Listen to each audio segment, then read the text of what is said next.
était mort et dans le sépulcre depuis 4 jours, est ressuscité, s'est mis debout et a vécu.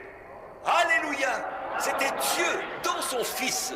Oui, monsieur, c'était Dieu qui se faisait connaître à travers lui, le Fils.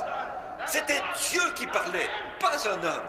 C'était un homme quand, ce jour-là, il a regardé autour de lui vers cet arbre pour y trouver quelque chose à manger. C'était un homme. Mais quand il a pris 5 petits pains et 2 poissons et qu'il a nourri 5000 personnes, c'était plus qu'un homme. C'était Dieu qui les nourrissait là-bas. C'était plus qu'un prophète, plus qu'un homme. C'était un homme Dieu, assurément.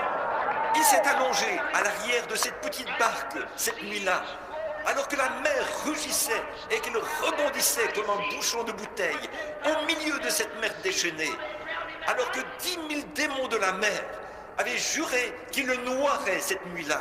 C'était un homme faible et fatigué d'avoir prié pour les malades, allongé là derrière, et le vent ne le dérangeait même pas.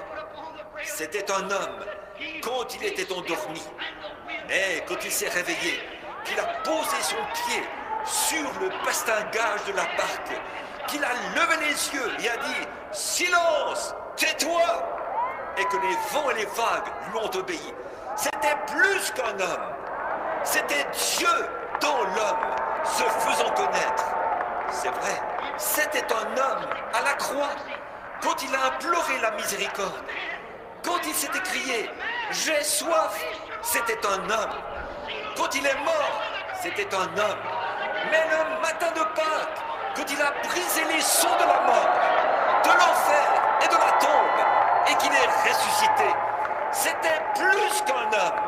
C'était Dieu manifesté.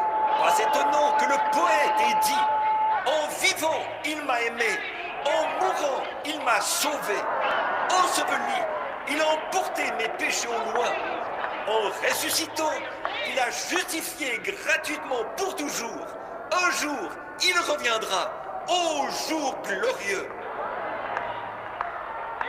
Il a dit, parce que je vis, vous vivez aussi. Crois-tu cela? Il est le même, hier, aujourd'hui, éternellement. Crois-tu cela? Je crois que le Saint-Esprit est ici, maintenant. Crois-tu cela? Je crois qu'il va nous remplir de sa présence. Crois-tu cela? Je crois que le Saint-Esprit veut déverser sa présence, guérir tous les malades, remplir toutes les personnes qui n'ont pas reçu le Saint-Esprit. Crois-tu cela?